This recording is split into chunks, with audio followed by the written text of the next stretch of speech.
ನಮಸ್ಕಾರ. ಕರ್ನಾಟಕ ಪ್ರೈಮ್ ಟೈಮ್ಗೆ ಸ್ವಾಗತ. ಸಿ.ಟಿ. ರವಿ ಅರೆಸ್ಟ್ ಆಗಿದ್ದಾರೆ.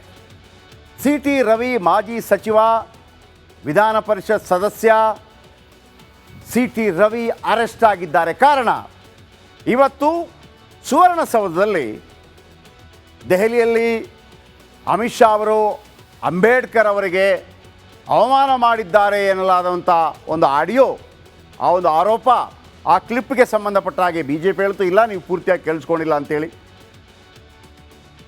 ಅಂಬೇಡ್ಕರ್ ಅವರಿಗೆ ಅವಮಾನ ಮಾಡಿದೆ ಬಿ ಜೆ ಪಿ ಅಂತೇಳಿ ಕಾಂಗ್ರೆಸ್, ಇಲ್ಲ ಕಾಂಗ್ರೆಸ್ಗೆ ಅವಮಾನ ಮಾಡಿದ್ದು ಅಂಬೇಡ್ಕರ್ಗೆ ಅಂತೇಳಿ ಬಿ ಜೆ ಪಿಯವರು ಹೋರಾಟ ತೀವ್ರಗೊಳ್ತು. ಅದು ಪ್ರತಿಧ್ವನಿಸಿತು ಸುವರ್ಣಸೌಧದಲ್ಲೂ ಕೂಡ. ಆ ಸಂದರ್ಭದಲ್ಲಿ ಮಾತಿಗೆ ಮಾತು ಬೆಳೆಯಿತು. ಸಿ.ಟಿ. ರವಿಯವರು ರಾಹುಲ್ ಗಾಂಧಿ ಅವರನ್ನು ಡ್ರಗ್ಗಿಸ್ಟ್ ಅಂತ ಕರೆದರಂತೆ.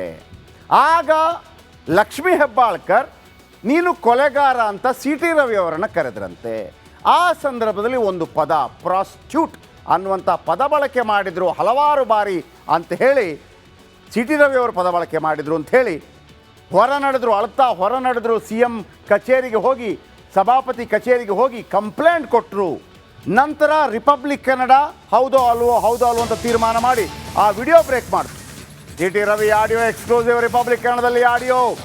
ಸಿ.ಟಿ. ರವಿ ಹೇಳಿದ್ದು ಸತ್ಯ ಜೊತೆಗೊಂದು ಕ್ವಶನ್ ಮಾರ್ಕ್. ಯಾಕಂದರೆ ನಮಗೆ ಕೇಳ್ತಾ ಇದೆ, ಯಾಕಂದರೆ ಅದನ್ನು ರಿಪೋರ್ಟ್ ಕೊಡಬೇಕಾಗಿರೋದು FSL ರಿಪೋರ್ಟ್ ಕೊಡಬೇಕು. ಕೇಳಿಸ್ಕೊಳ್ಳಿ ಏನು ಹೇಳಿದ್ರು.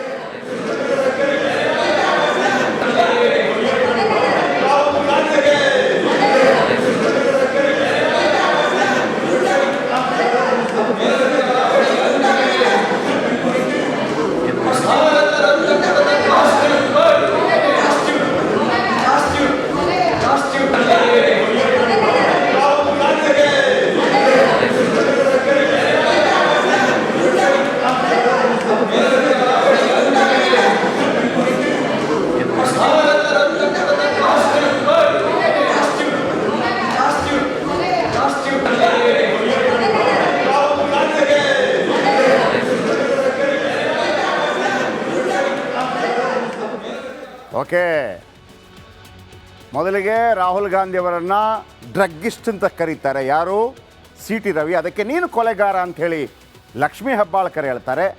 ಆಗ ಪ್ರಾಸ್ಟ್ಯೂಟ್ ಅನ್ನೋದು ನಿಜವಾಗಿ ಇದನ್ನು ಬಳಕೆ ಮಾಡಬಾರ್ದು. ಒಂದು ಹೆಣ್ಣು ಮಕ್ಕಳನ್ನು ಭಾಳ ಕೆಟ್ಟ ರೀತಿಯಲ್ಲಿ ಹೇಳಿದಂಥ ಮಾತು, ಅದನ್ನು ಹೇಳಿದರು. ಹಾಗಿದ್ರೆ ಇದು ಹೆಂಗೆ ಶುರುವಾಯಿತು, ಈ ಮಾತು ಯಾಕೆ ಬಂತು ನೋಡಿ.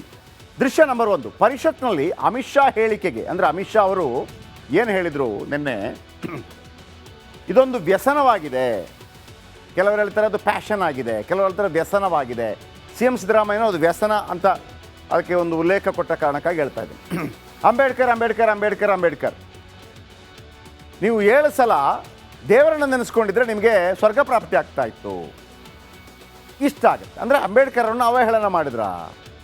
ಅವರು ಹೇಳ್ತಿರೋದು ನಾನು ಅವಹೇಳನ ಮಾಡಿದ್ದೆಲ್ಲ, ಮುಂದುವರಿಸ್ಕೊಂಡು ನೀವು ಅಂಬೇಡ್ಕರ್ ಅದೊಂದು ವ್ಯಸನವಾಗಿದೆ ನಿಮಗೆ ಹೇಳುವಂಥದ್ದು. ಇಷ್ಟು ಹೇಳಿದರೆ ಭಗವಂತ ಸಿಕ್ಕಿಬಿಡ್ತಾ ಇದೆ ಅಥವಾ ಸ್ವರ್ಗ ಪ್ರಾಪ್ತಿ ಆಗ್ತಾ ಇತ್ತು. ಆದರೆ ನಿಮಗೆ ನೀವು ಎಷ್ಟು ಬೇಕಿದ್ರೂ ಅಂಬೇಡ್ಕರ್ ಅವರನ್ನು ಹೇಳಿ, ಆದರೆ ನಿಮ್ಮ ಮನಸ್ಸಲ್ಲಿ ಏನಿದೆ ಅಂಬೇಡ್ಕರ್ ಬಗ್ಗೆ ಒಳ್ಳೆಯ ಭಾವನೆ ಇಲ್ಲ ಅನ್ನೋಂಥ ರೀತಿಯಲ್ಲಿ ಅವರು ಮಾತಾಡಿದ್ರು ಅಂತೇಳಿ ಬಿ ಜೆ ಪಿ ಹೇಳ್ತಾ ಇದೆ. ಈ ಸಂದರ್ಭದಲ್ಲಿ ಆ ಹೇಳಿಕೆಯನ್ನು ಗಮನದಲ್ಲಿಟ್ಟು ಗಲಾಟೆ ಆಗ್ತಾ ಇದೆ. ನೋಡಿ ಕೇಳಿಸ್ಕೊಳ್ಳಿ ಏನಾಗ್ತಾ ಇದೆ ಗಲಾಟೆ.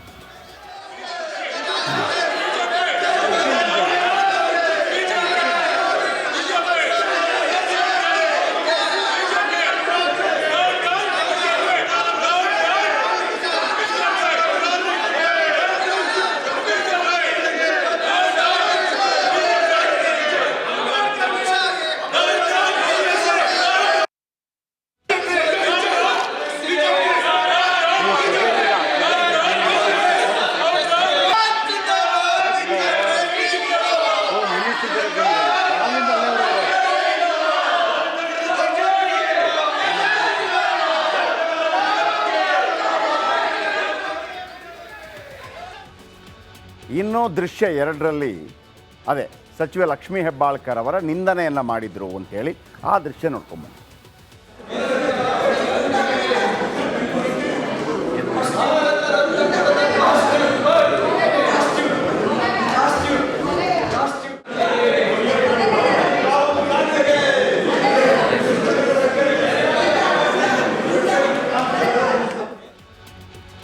ಇದಾದ ನಂತರ ಸಿ ಟಿ ರವಿ ಹೇಳಿದರು, ನಾನು ಪ್ರಾಸ್ಟಿಟ್ಯೂಟ್ ಅಂತ ಹೇಳಿದ್ದಲ್ಲ, ಫ್ರಸ್ಟ್ರೇಟ್ ಅಂತ ಹೇಳಿದ್ದು ಅಂತೇಳಿ. ಬಟ್ ಅದರಲ್ಲಿ ಕೇಳಿಸುವಂಗೆ ಪ್ರಾಸ್ಟಿಟ್ಯೂಟ್ ಅಂತ ಕೇಳ್ತಾರೆ. ಅದಾಗಿ ಯಾವಾಗ ಲಕ್ಷ್ಮೀ ಹೆಬ್ಬಾಳ್ಕರ್ ಅವರು ಕಣ್ಣೀರು ಹಾಕ್ಕೊಂಡು ಸಭಾಪತಿಗಳಿಗೆ ಕಂಪ್ಲೇಂಟ್ ಕೊಟ್ಟರು, ಸಭಾಧ್ಯಕ್ಷರಿಗೆ ಕಂಪ್ಲೇಂಟ್ ಕೊಟ್ಟರು, ಸಿ ಎಮ್ ಎಲ್ಲ ಎಂಟ್ರಿ ಕೊಟ್ಟರು, ಬೆಳಗಾವಿ ಎಲ್ಲ ಪಕ್ಕದಲ್ಲಿರೋದು, ಲಕ್ಷ್ಮೀ ಹೆಬ್ಬಾಳ್ಕರ್ ಅವರ ಪಟಾಲಮಲ್ಲಿ ನುಗ್ಗಿಬಿಡ್ತು. ಎಲ್ಲಿಗೆ? ಸುವರ್ಣಸೌಧಕ್ಕೆ. ಹೇಗೆ ಅಂತಂದರೆ, ಹಿಂಗೆ ಸಿ ಟಿ ರವಿ ಹೋಗ್ತಾ ಇದ್ದಾರೆ, ಮುಂದೆಯಿಂದ ಬಂದವರು ಮಾರ್ಷಲ್ಗಳು ಅಂತಂದರೆ ವೈಟ್ ಆ್ಯಂಡ್ ವೈಟ್ ಹಾಕಿದಾರಲ್ಲ, ಅವರು ಪೊಲೀಸರೇ. ಬಟ್ ಅಲ್ಲಿ ವೈಟ್ ನೋಡಿ, ಪಟಾಲ ನುಗ್ಗಿ ಬರುತ್ತೆ, ಹೊಡೆಯೋಕೆ ಬರ್ತಾರೆ. ಒಂದು ವೇಳೆ ಅಲ್ಲಿ ಮಾರ್ಷಲ್ಗಳು ಇಲ್ಲದೇ ಇದ್ದರೆ ಹೊಡೆಯುವಂಥ ಎಲ್ಲ ಚಾನ್ಸಸ್ಸು ಇತ್ತು.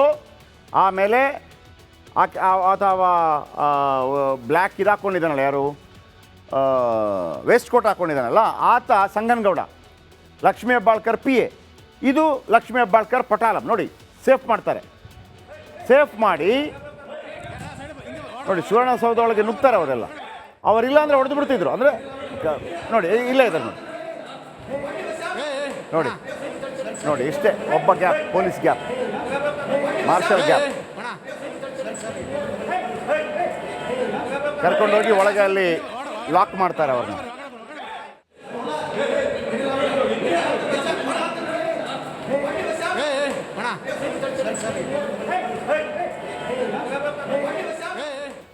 ನೋಡಿ ಇದಾದ ನಂತರ ಅವರನ್ನು ಒಳಗೆ ಕರ್ಕೊಂಡೋಗಿ ಲಾಕ್ ಮಾಡ್ತಾರೆ ಪೊಲೀಸರು ಅಥವಾ ಮಾರ್ಷಲ್ಗಳು.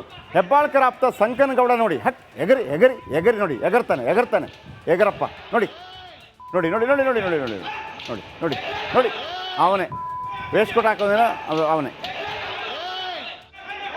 ಅಂದರೆ ಹೊಡೆಯೋಕ್ಕೆ ಬರೋದು ಅಂತ. ಇಂಥವ್ರಿಗೆಲ್ಲ ಹೆಂಗೆ ಅಂತಂದ್ರೆ ಅದು ಜಗ್ಗೇಶ್ ಪಿಕ್ಚರಲ್ಲಿ ಬ್ಯಾಂಕ್ ಜನಾರ್ದನ್ ಸ್ವಲ್ಪ ಖಾರ ಹತ್ತಿಸ್ಬೇಕಿಲ್ಲ ಅಂತಂದ್ರೆ ಆಗಲ್ಲ ಇಂಥ ಎಗರೋದು. ತಪ್ಪುಗಳು ಮಾಡಿದ್ರೆ ಶಿಕ್ಷೆ ಆಗಲೇಬೇಕು. ಒಂದು ಹೆಣ್ಣು ಮಗಳನ್ನು ಆ ಥರ ಜರೆಯೋದು ಖಂಡಿತವಾಗ್ಲೂ ತಪ್ಪು. ಹಾಗಂತ ಗೂಂಡಾಗಿರಿ ಪ್ರದರ್ಶನ ಮಾಡೋದಲ್ಲ. ನೋಡಿ, ಹೆಬ್ಬಾಳ್ಕರ್ ಆಪ್ತ ಸಂಕನಗೌಡನಿಂದ ದರ್ಪ.